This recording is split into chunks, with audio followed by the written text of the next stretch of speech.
Crossovers not only look good, but they change your jump rope skills. You go from a beginner to a moderate level jumper by learning this technique. First, you want to have the proper jump rope form. Proper form is everything. If you can't jump rope the regular way, you shouldn't be trying to do any tricks.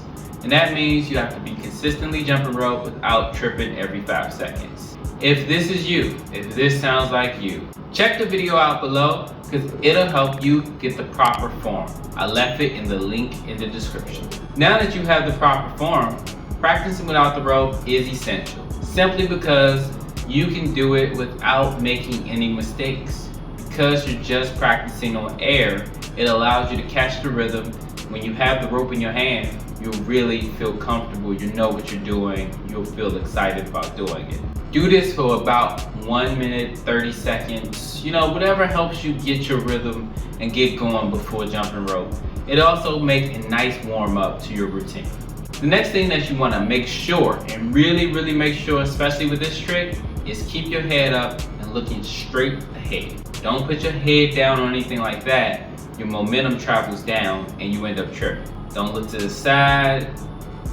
Look straight ahead. Keep your head straight. Keep in good posture. And that way you'll be able to do the crossover very easily. Alright, so something that we all go through, especially when we're trying a new trick, is we whip ourselves. The whips that you get when you're trying a new trick are sometimes unforgivable. I understand. You kind of got to fight your way through it. It's something that we all go through. It's just a painful thing sometimes. I promise you, with the proper form, the proper technique, you won't whip yourself as much. Now, what you want to do is wear clothing that will allow you to take the impact a little more. A loose fitting, thin t-shirt, or wear some pants, sweat pants preferably. Something that when it whips you, you don't just take the full force of it if you're afraid of getting whipped. You practice this move enough and you'll want to move on to trying to do consecutive crossovers. This move is actually really advanced. You'll see Floyd Mayweather doing it. It's really cool. Now, if you're trying to just get in really good shape with a jump rope, check this video out right here. I'm sure it'll help you.